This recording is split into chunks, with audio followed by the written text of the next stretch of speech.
I won't go into specific intelligence other than to say, all indications are that these are relatively well-disciplined, competent forces, the DPRK forces, primarily infantry-focused. And what we're seeing on the battlefield is that they obviously do present a threat. Тобто їх завідомо готують до того, куди вони їдуть, що вони будуть робити. Вони можуть нести на собі багато, можуть бігти довго і в екстремальних умовах можуть виживати набагато більше. Але ж знову ж таки, з часом вони вже також розуміють, як працюють FPV-дрони, звичайні дрони, що потрібно від них також ховатися, щось пробувати саме в цьому плані. В плані стрілецького цього все-таки в них також 8 років строкова служба йде. І стріляти саме таке базове в плані фізичної підготовки, тактичної. 자, 김구혁 보좌관, 우리가 우크라이나 특수부대원의 인터뷰를 조금 전에 봤는데 그러니까 북한군이 러시아 군인들과 비교해서 신체적으로, 정신적으로 굉장히 준비가 잘 돼 있다는 거예요. 그러니까 파병 북한군을 과소평가하면 안 된다는 건데 왜 그런 거예요? 네, 마찬가지로 저희가 이제 몇 번 지금 말씀을 드리고 있는 것 같은데요. 예. 현재 북한군의 정신 상태를 저희가 이해하려면 과거 태평양 전쟁 때 그 섬 하나하나를 지키기 위해서 정말 목숨 걸고 싸웠던 그 일본군의 심리 상태를 좀 이해할 필요가 있습니다. 예. 그때 일본군이 외쳤던 것이 어떤 군국주의 정신 쪽 그 황군 뭐 이러면서 이제 그 천황폐하 만세 외치면서 돌격하지 않았습니까? 예. 미군 입장에서 봤을 때 그 일본군의 행태는 전혀 이해할 수 없는 그런 행동이고 어떤 근대적인 어떤 그런 군사 교리에서 봤을 때는 전혀 이해가 안 가는 대목이거든요. 네. 하지만 꽤 그런 일본군의 단순한 전술 때문에 미군이 많은 피해를 입기도 했습니다. 마찬가지로 북한군은 지금 굉장히 단순화된 그런 체계를 가지고 있습니다. 그 단순화된 체계의 핵심에는 결국은 그 김씨일가에 대한 그 무한한 충성을 태어났을 때부터 그때까지 지금까지 교육을 받았기 때문에 예. 그거 이외에 다른 것을 생각을 못한다라는 것이죠. 예. 그러니까 더 쉽게 말씀을 드리면 뭐 포로가 된다라든가 혹은 여기서 탈영을 한다든가 이런 다른 대안에 대해서 전혀 생각을 하지 못하고 있고 네. 오직 충성을 다 바쳐야 그리고 충성을 바치고 자폭을 해야 본인이 영웅이 된다는 이런 단순 명료화된 그런 사고 체계를 가지고 있기 때문에 굉장히 이런 무서운 모습을 보이고 있는 겁니다. 그러니까 정신적으로 비교할 수 없다, 다른 군인들과 무장되어 네, 있는 그렇습니다. 상태가. 그러면 이 도대체 북한군이 지금 우크라이나 전장에서 어떤 능력을 좀 발휘하고 있길래 이런 평가들이 나오고 있는 건지 저희가 하나하나 세부적으로 좀 살펴보겠습니다. 자, 첫 번째로는 소부대 전술 현대화라는 키워드가 뜨는군요. 임철규 연구원. 그러니까 우크라이나군이 왜 북한군을 보고 러시아군보다 체계적이고 전문적이다 이렇게 평가를 하는 거예요? 그럴 수밖에 없죠. 지금 현재 쿠르스크 지역을 담당하고 있는 러시아군의 거의 절대 다수는 보충병으로 긴급하게 입대한 자원들입니다. 예. 군 생활을 경험한 적이 없는 병력들이 대부분이에요. 그러다 보니까 전술적 숙련도가 떨어질 수밖에 없습니다. 예. 지금 화면에 나오는 장면은 북한군이 전진 과정에서 공격해 시설을 통과하고 있는 장면이거든요. 아, 예. 무슨 말이냐? 일렬 종대로 공격해 시설을 통과하기 전까지는 나오다가 공격해 시설을 통과를 하면 그 순간부터 소규모 단위로 쪼개져서 들어갑니다. 저건 적정이 명확하지 않을 때 예. 북한군이 주로 사용하는 전술적인 행태인데 저런 모습은 보병들의 저런 전술 기동을 러시아군이 보여주는 거를 그동안 우크라이나군은 한 번도 본 적이 없는 거죠. 아, 예. 러시아군의 수준이 워낙에 떨어지니까. 그러다 보니까 우크라이나군의 입장에서는 북한군이 그래도 러시아군보다는 보병의 전술적 숙련도가 예. 대단히 높다라고 평가하는 것 같습니다. 보병으로서의, 그러니까 소규모로서의 움직이는 전술 숙련도가 굉장히 뛰어나다는 건데, 그러면 소규모로 움직이는 이유가 뭐예요? 지금 쿠르스크 전장에서 북한군이 예. 두세 명 단위로 쪼개져서 다니는 거는 분산 행동조라는 걸 가르쳤다고 합니다. 네. 아까 지금 화면에 나왔던 94여단의 전투행동 보고서 예. 거기에 따르면은 두세 명 단위로 쪼개져서 우크라이나군의 자폭 드론을 대비하라고 네. 가르쳤다고 하는데 그건 일반적인 모습이고요.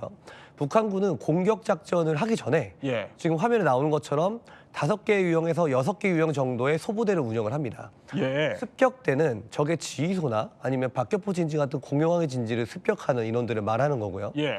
우회대는 주타격 방향과 보조 타격 방향에서 공격을 가했을 때 예. 밀려서 퇴각하는 적 병력이 있지 않겠습니까? 아, 예. 그 병력들의 퇴로를 차단해서 포위 소멸하려는 임무를 지닌 부대들입니다. 땅크 사냥꾼조는 발사관이나 대전차 미사일을 들고 다니면서 네. 적의 장갑 기제 같은 것들을 격파하는 임무를 지닌 소부대들이고요. 예. 비행기 사냥꾼조는 말 그대로 헬리콥터나 항공기로 요격하는 겁니다. 예. 전진 보장대는 본대가 들어가기 전에 지뢰지대나 철조망 지대를 개척하는 임무를 가지고 있죠. 굉장히 다양한 임무로 소규모로 특화되어 있는 게 북한군 보병의 특수 능력이다라고 설명을 해주셨는데 실제로 북한군에 입대를 하면은 김구혁 정부장은 저런 소규모 부대 전술 훈련을 받아요?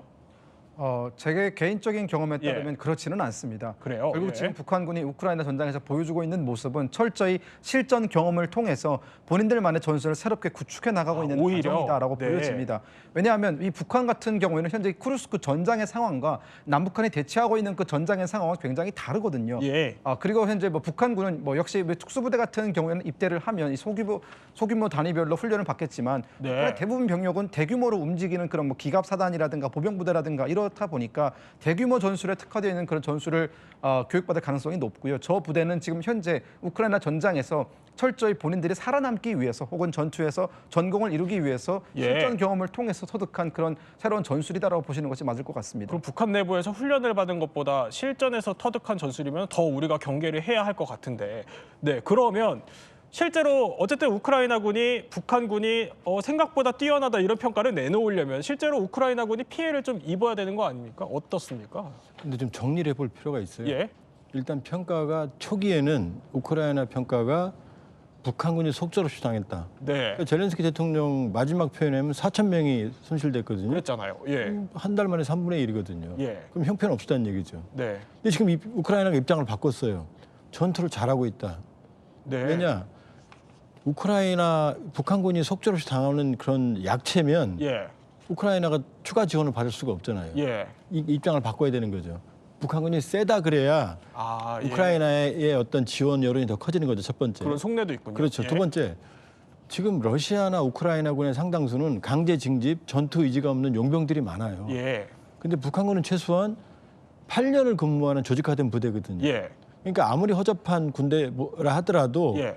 8년이라는 조직력과 전투훈련이 있으니까 일반적인 러시아나 우크라이나 군보다는 세죠. 네. 세 번째, 북한군도 진화하거든요. 전투하면서 상황을 지금 숙달을 하고 있거든요. 예. 그러니까 실제 물론 러시아 블로거의 얘기지만 예. 우크라이나군 300명을 사살했다. 예. 2km를 파죽지세로 통과했다. 이런 얘기들이 나오거든요. 허리케인처럼 그렇죠. 습격해서. 근데 이제 저런 얘기가 반은 맞고 반은 또 의문이 있지만 예를 들면은 이 폭풍 군단의 주력 화기가 예. 60mm 박격포거든요. 요 사거리가 2km예요. 예. 그러니까 이 박격포를 집중적으로 투발한 다음에 그다음에 돌격해서 점령했을 가능성은 남아 있죠. 그렇군요. 그러면 만약에 진위 여부는 더 따져봐야겠지만 저 보도, 그러니까 허리케인처럼 습격해서 우크라이나군 300명을 사살했다는 게 만약에 참이라면 그럼 어떤 전략으로 좀 구사했길래 그렇다고 봐야 돼요? 일단은 예. 북한군이 공격 작전을 할 때는 보통은 전차로 증강된 보병이 공격을 합니다. 예. 그리고 제가 아까 주타격 방향, 보조타격 방향이라고 말씀을 드렸었는데 네. 보통은 주타격 방향에서 돌파라는 행위를 하고 보조타격 방향에서는 첨입이라는 행동을 해요. 예. 저렇게 소부대들이 들어가서 지휘소를 먼저 공격을 해서 혼란을 유발한 다음에 네. 전차로 증강된 병력들이 후방에서 날아오는 엄청난 양의 포병 화력, 아, 100문이 넘는 포병 화력의 지원을 받으면서 공격을 하거든요. 네. 그리고 나서 방어선이 돌파가 되면 정면이나 이측 또 2개 내지 3개 방면에서 포위를 해가지고 예. 공격을 합니다. 그 행동을 포초라고 해요. 네. 보통은 그런 행동으로 하는데 지금 쿠르스크, 특히 플레어브 전투에 투입된 북한군은 경보병들이잖아요. 예. 저런 장비들이 없습니다. 네. 그러다 보니까 보병들이 50km, 뭐 42km 이렇게 엄청난 거리를 우회를 해가지고 예. 지금 박사님께서 말씀해 주셨다시피 60mm 박격포로 새벽에 화력 타격을 가하고 네. 습격대가 새벽 4시부터 6시 사이에 들어가서 습격을 해서 혼란을 일으키고 우크라이나군에 예. 그 혼란이 일어난 사이에 대규모로 우회 기동을 한 보병들이 플레어브 마을을 3면에서 둘러싸고 공격을 한 것 같습니다. 네. 그런데 그 과정에서 러시아 군사 블로거는 북한군이 뭐 폭풍처럼 몰아쳤다라고 뭐 기록을 했지만 예. 북한군의 전투 보고서를 보면 엄청난 손실을 입었다고 나오고 있거든요. 예. 특히 2인조, 3인조 단위로 지금 화면에 나온 것처럼 저렇게 쪼개져서 이동을 하라는 분상행동 조법을 가르쳤는데 네. 실제 투입을 해보니까 그게 안 되는 거예요. 아, 그래요? 예. 많은 인원들이 막 몰켜 다니면서 우크라이나군의 화력이나 아니면 자폭 드론에 엄청난 피해가 발생을 하는 겁니다. 네. 또 하나, 북한군은 포로를 어떻게 다뤄야 되는지 또는 자신들이 포로가 되었을 때 어떤 대접을 받는지 교육받은 바가 없을 겁니다. 예. 그런데 그러다 보니까 본인들의 동료가 부상을 입으니 악에 받쳐서 우크라이나 군들을 사살했는데 네. 그걸 지켜본 우크라이나 군들이 끝까지 저항을 하니까 오히려 작전에 더 저항을 받았다. 아, 예. 이런 것들을 지금 전장에서 하나하나 배워나가고 있거든요. 네. 그래서 북한군이 지금 플레이오프 전투에서 저렇게 일방적으로 이긴 건 아니지만 예. 어찌됐건 저기서 어느 정도 피해도 있고 예. 성과도 달성을 하면서 저기서 차차 현대전에 적응해 가고 있다. 아, 그래요. 그런데 특기할 점 하나는 러시아군의 장비가 생각 이상으로 굉장히 부족한 것 같습니다. 예. 지금 화면에 아까 나왔던 장면 중에 북한군이 어떤 들것을 지금 끌고 가는 장면이 한번 나왔잖아요. 네. 이게 부상병을 후송하고 있는 장면인데 예. 그 부상병 후송을 러시아군이 맡았어요. 예. 임무를. 그래서 북한군이 요청을 했는데 10시간이 지나서야 차량 한 대를 보내줬답니다. 네. 그 정도로 연합작전이 형편없이 진행이 되고 있다. 예. 이것들은 모두 러시아군의 자원 부족에 기인한 것으로 보여집니다. 저 장면이군요. 그렇죠. 예. 그런데 뭐 무섭게 또 진화를 하고 있는 것 같다라는 게 두 분의 공통된 또 평가신데, 그러면은 파병 초창기에는 이렇게 좀 진화할 수 있었던 북한군이 왜 힘을 못 쓴 건지 그 이유가 좀 궁금한데, 김건환 보장의 퀴즈가 준비되어 있죠? 네, 그렇습니다. 예. 네, 이 북한군이 초반에 이 드론전에 취약한 이유는 바로 땡땡땡 때문이다. 땡땡땡 바로 때문이다. 준비된 퀴즈입니다. 예. 바로 답을 말씀해 주시죠. 예. 네, 바로 5호 담당제 때문이라고 분석을 하고 있습니다. 5호 담당제요. 5호 담당제가 뭐길래 그렇죠? 네, 5호 담당제는 간략하게 설명을 드리면 북한에서 5가구마다 예. 한 명씩 이렇게 감시 체제를 두는 겁니다. 네. 즉 북한이 모든 사람들을 다 효율적으로 감시하기 위해서는 5명 단위로 끊어서 그 가운데 뭐 스파이라든가 혹은 당에 충성심 있는 사람들을 심어서 그들의 일거수일투족을 다 보고하고 예. 서로 총화하게 만들고 그런 제도거든요. 그러니까 서로가 서로를 감시하게 하면서 북한 체제 밖을 벗어나지 못하게 하는 그런 구조입니다. 예. 이런 5호 담당제가 북한 군에도 도입이 됐을 거다라는 분석은 결국은 그러니까 북한군이 투입됐을 때 네. 초창기에는 유연성을 발휘하지 못하고 상당히 뭔가 우리가 봤을 때 이해하지 못하는 행동을 보이면서 대거 부상을 당하거나 죽어 나왔거든요. 그 이유가 바로 북한군은 북한에서부터 훈련받은 그 교범이 있지 않습니까? 예. 이 교범 안에서만 행동하는 것이 원칙인 것이죠. 네. 이 교범 밖을 벗어나게 되면은 다른 생각을 하는 것 아니냐라고 의심받을 수 있으니 병사들이 상당히 경직된 그런 사고 방식에서 벗어나지 못했기 때문에 많이 당했을 것이다. 하지만 지금은 그런 5호 담당제조차도 이제는 역할을 못하는 것이 예. 너무 많이 당하다 보니까 이제는 어떤 상황에 이제 적응을 해야 되기 때문에 또 전투에 적응을 해야 되기 때문에 조금씩 그 교범이 바뀌는 것 아닌가라는 분석도 나오고 있는 것입니다. 근데 이외에 다른 또 군사적인 이유가 있다면 뭐가 있을까요? 일단 북한군이 아무리 진화해도 전투력에 한계가 있을 수밖에 없는 건 네. 물론 이제 폭풍군단의 경보봉이라는 특성도 있지만 예. 바로 돈입니다. 우리도 이번에 비상계엄이나 대통령 경호처 봤을 때 네. 야시 장비들을 장착한 걸 많이 봤을 거예요. 예. 그 특수부대를 저런 거죠. 저게 야시 장비로 보는 거거든요. 예. 저게 특수부대들이 쓰는 거는 보통 한 세트가 4,5천만 원이고요. 네. 일반 병들이 쓰는 것도 1,000만 원이 넘어요. 아, 그래요? 그럼 러시아도 쓸 게 없어요. 그럼 저 장비들 지금까지 북한군이 장착한 야시 장비 장착한 사례는 지금 확인이 안 됐고 예. 저기 나온 야포나 탱크 장갑차 같은 고가의 장비들을 네. 북한군이 사용 못 하고 있거든요. 네. 그러니까 보병으로서의 전투력은 확보될 수 있지만 예. 북한군은 전장에서 역할은 한계가 있다 이렇게 볼 수가 있죠. 그러면 임철규 연구원. 네. 사실 우리도 저런 열상 장비나 드론 기술을 갖고 있잖아요. 그렇죠. 그런데도 북한군의 이 소부대 전술 현대화에 대해서 우리가 왜 경각심을 가져야 돼요? 우크라이나하고 예. 한반도는 지형이 너무도 다릅니다. 예를 들어서 쿠르스크는 지금 보셨다시피 예. 거의 대부분이 평야지대지 그렇죠. 않습니까? 드론의 감시 정찰 능력이 최대화될 수 있다는 얘기죠. 네. 그런데 한반도는 지도를 보면 아시겠지만 너무도 많은 산악 지형이 종격실, 횡격실로 발달돼 있어요. 네. 그리고 산악지대를 조금만 벗어나면은 특히 한국 같은 경우는 예.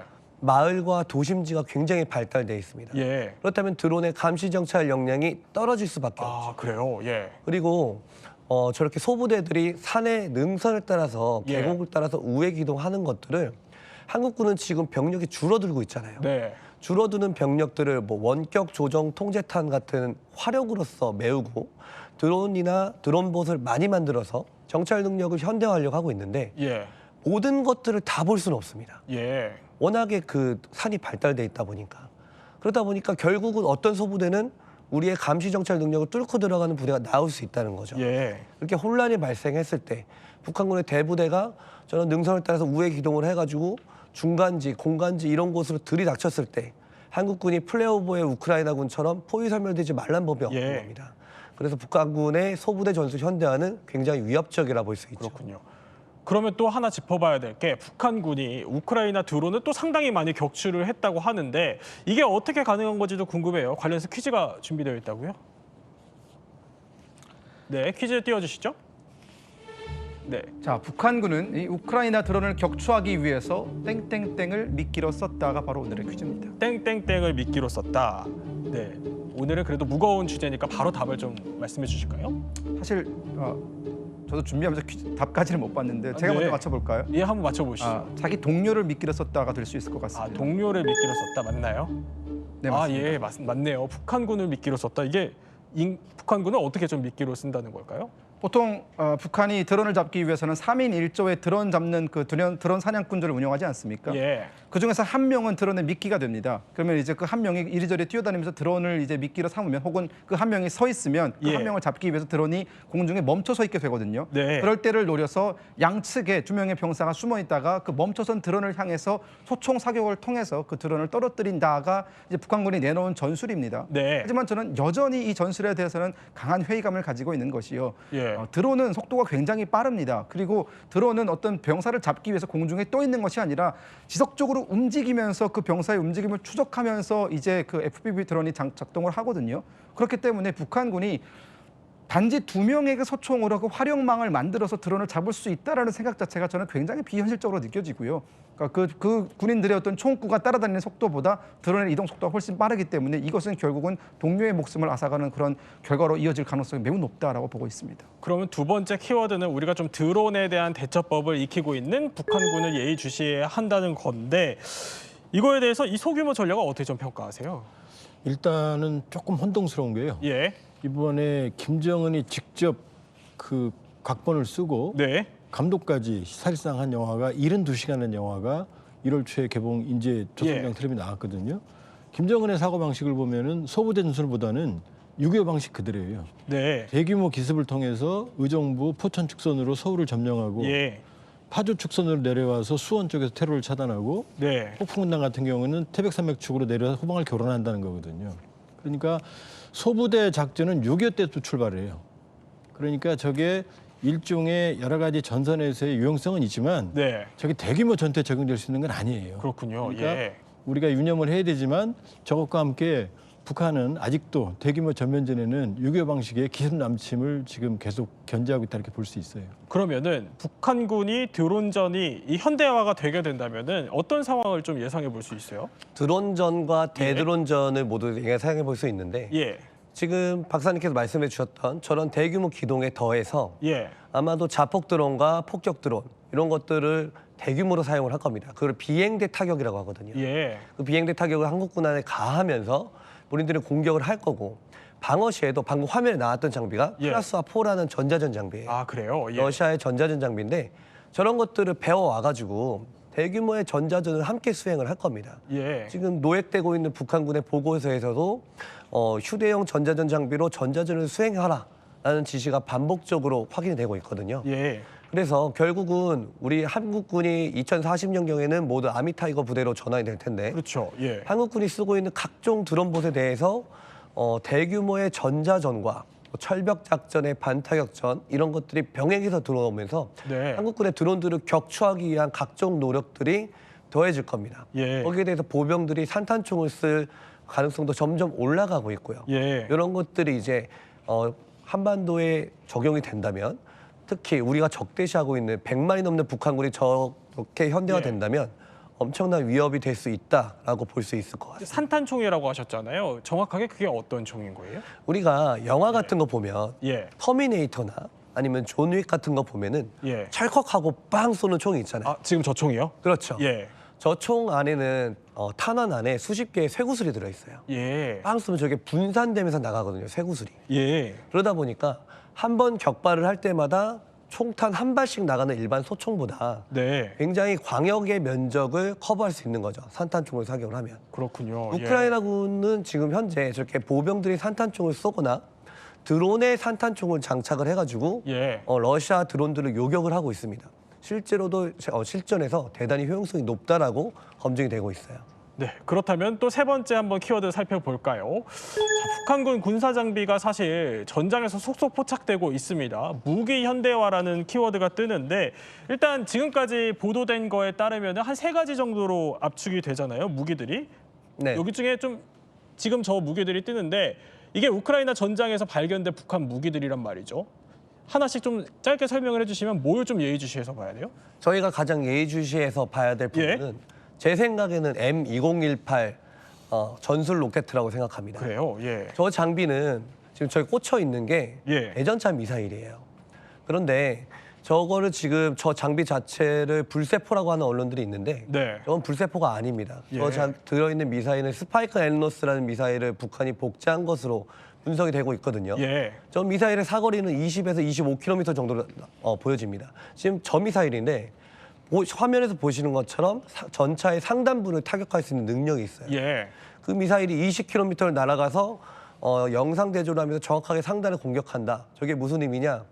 북한군이 GP, GOP 라인 그리고 페바 알파선에 있는 우리 한국군을 공격을 할 때 저 미사일이 한꺼번에 같이 날아와서 후방에서 역습 작전을 준비하면서 대기하고 있는 우리 기갑 여단들, 예. 기계화 여단들에게 저 미사일이 날아와서 곧 타격을 입을 수 있다는 얘기가 되거든요. 예. 그럼 우리 한국군은 역습 능력을 상실하게 되는 겁니다. 대단히 위협적이고 실제로 우크라이나 전장에서도 저 미사일이 우크라이나군의 AS-90 지금 화면에 나오는 저 자주포를 격파하는 장면이 지금 영상에 보여졌어요. 예. 실전에서 성능도 검증이 됐습니다. 그래서 상당히 주목해서 봐야 될 장비라고 할 수 있습니다. 조한범 박사께 짧게 여쭤보면은 그럼 앞으로 이렇게 진화하는 북한군에 대응해서 우리는 뭘 준비해야 될까요? 이 전쟁이 끝나면요. 예. 군사 전략 전술이 비약적으로 발달합니다. 네. 그러니까 북한군이 다양한 전투 경험을 습득을 하거든요. 그러니까 우리 역시 우크라이나 전장에서 북한군에 대한 동향, 전투의 양상, 많은 정보를 습득을 하고 예. 거기에 대한 대비 체제를 이제 구축하는 게 중요하죠. 예. 또 오늘 코너를 마무리하기 전에 지식 충전이 잘 됐는지 퀴즈 한번 띄워보겠습니다. 북한군 우크라이나 드론 격추 위에 땡땡땡 미끼를 썼다. 우리 보좌관님을 제외한 나머지 두 분이 맞춰주시면 됩니다. 하나, 둘, 셋. 북한군. 네, 북한군을 미끼를 썼다. 정답을 맞춰주셔서 저희 지식 배터리 80에서 100%로 충전됐습니다. 이야기 마스터 세 분과 함께 파병 북한군의 몰랐던 이야기 살펴봤습니다.